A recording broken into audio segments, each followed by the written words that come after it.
We felt that watching and analysing similar products to our short film really helped us to discover the conventions of short films, as well as giving us an insight into successful features of a short film.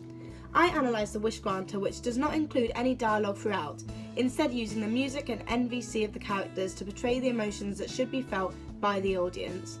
When we decided to not include any dialogue, I felt that this research had helped us as we used appropriate mood music and directed our actors to successfully show the emotions of the film we were trying to portray. I analysed a short film called Post-it Love, which also did not include any dialogue and used mood music to set the genre and mood of the film. Through both of us having analysed film without dialogue, our ideas sparked to create our own this way. The films we analysed all had similar conventions, such as a running time of about 5 minutes, 3 or less characters, and an interesting plot twist. Having seen these features being used and being successful in the short films we watched, we decided to take them as inspiration and use the same features in our own film, applying them appropriately to our narrative. We decided to only include 2 major characters, the young girl, Grace, and the homeless man in the park. There was also the character of the girl's mother and the shop worker, but as we wanted to follow the conventions of the short films we had analysed, we made sure these characters did not appear as protagonists and were simply included to keep the story flowing.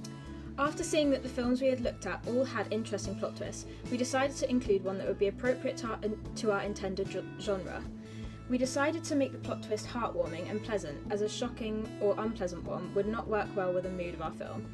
We also made sure our film didn't drag on for too long and kept it at about 5 minutes, as the storyline would not have been as effective with a longer running time. After developing our film plot and including many of the short film conventions we had researched, we had to cast our 2 major protagonists. We avoided using students or our peers, as we had done this for our AS work and felt that it did not look as professional as we had hoped.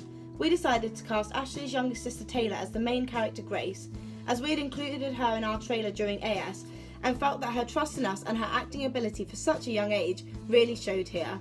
I feel that this decision was successful, even though some say never work with children or animals, but we feel we proved this wrong. For the homeless man, we casted Millie's stepdad, as we knew that my younger sister already knew him well and would work well in an acting environment with someone she was already comfortable with.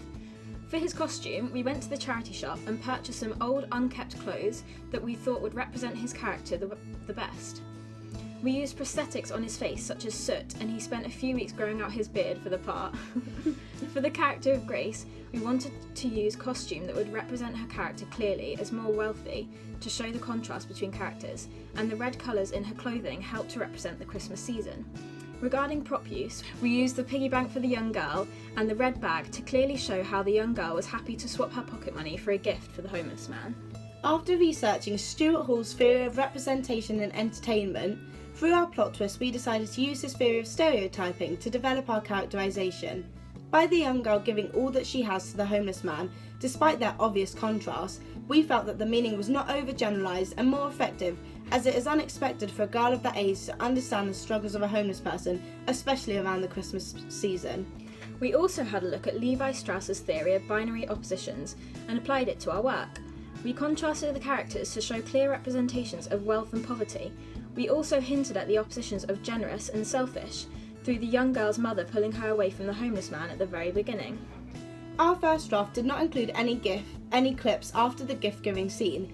We decided that this may not be as effective, as if we could show the positive impact that the girl's generosity had on the homeless man. When improving our first draft, we decided to include a small section after the credits, showing the homeless man asleep, clutching the gift with a smile on his face.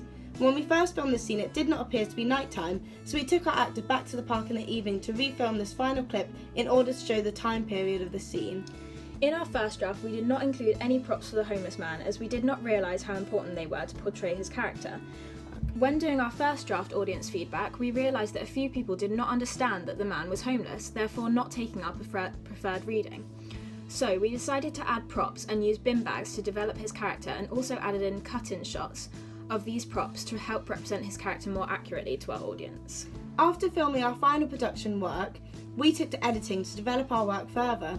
The music piece we used worked well with the more intense scenes and was more soothing in the happier scenes, such as when the homeless man receives the gift, as we wanted to guide the reader with our music choice.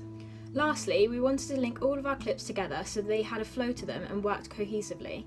We added a fast colour corrector and edited each single clip individually so that they all had a very similar colour scheme to them.